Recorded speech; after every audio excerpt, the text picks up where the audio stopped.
ইয়াতকৈ আৰু আনন্দৰ কথা অসমবাসীৰ কাৰণে হ'ব নোৱাৰে।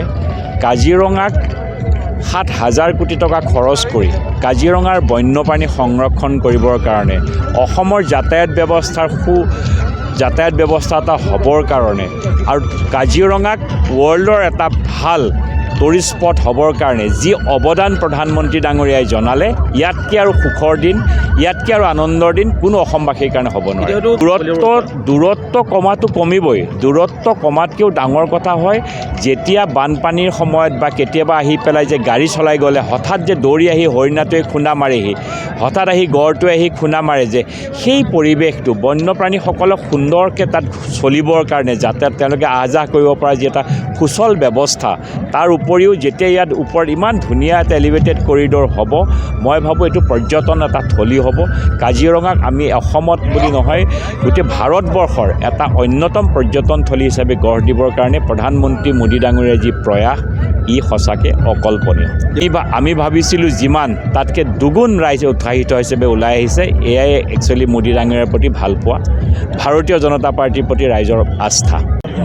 এইটো এটা বহুত ডাঙৰ কথা। আপোনালোকে নিজেও দেখিছে যে কাজিৰঙা জৈৱ বৈচিত্ৰ্য ৰক্ষা কৰা, জীৱ জন্তুক ৰক্ষা কৰাৰ কাৰণে দীৰ্ঘদিন ধৰি এটা চিন্তা চৰ্চা চলিছিল আৰু এতিয়া বাস্তৱত এইটো পৰিণত হৈছে।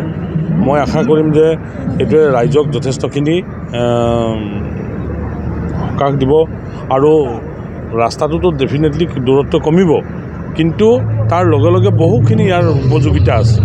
আমি সোনকালে গৈ পাম, জীৱ জন্তু ৰক্ষা পৰিব, বিভিন্ন ধৰণৰ দুৰ্ঘটনাবিলাক ৰক্ষা পৰিব। মই ভাবোঁ এটা ভাল পৰিৱেশ আহিব আৰু ইমান ১,০০০ কোটি টকা দিছে, আপোনালোকে জানে প্ৰায় ৭,০০০ কোটি টকাই হ'ব। ইমান ৭,০০০ কোটি টকা দি পেলাই বনোৱাটো এটা কম কথা নহয়। আৰু লগে লগে তেওঁ কালি বাগৰুম্বাও চাইছে। অসমৰ নহয় ভাৰতবৰ্ষৰ যিবিলাক মূল জনগোষ্ঠী জনজাতি, তাৰ ভিতৰত বড়ো অন্যতম, তেখেতসকলৰো নৃত্য তেখেতে উপভোগ কৰিছে।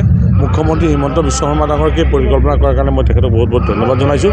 আৰু মুখ্যমন্ত্ৰী হিমন্ত বিশ্ব শৰ্মা ডাঙৰীয়াৰ নেতৃত্বই মই ভাবোঁ যথেষ্টখিনি অসমক আগুৱাই লৈ যাবৰ কাৰণে সক্ষম হৈছে। দৰে কাজিৰঙাক উপকৃত কৰা নহয়, প্ৰকৃতিক সুৰক্ষা কৰিব, জীৱকুলক সুৰক্ষা কৰিব। প্ৰকৃতিৰ সুৰক্ষাৰ কাৰণে এই এলিভেটেড কৰিডৰ।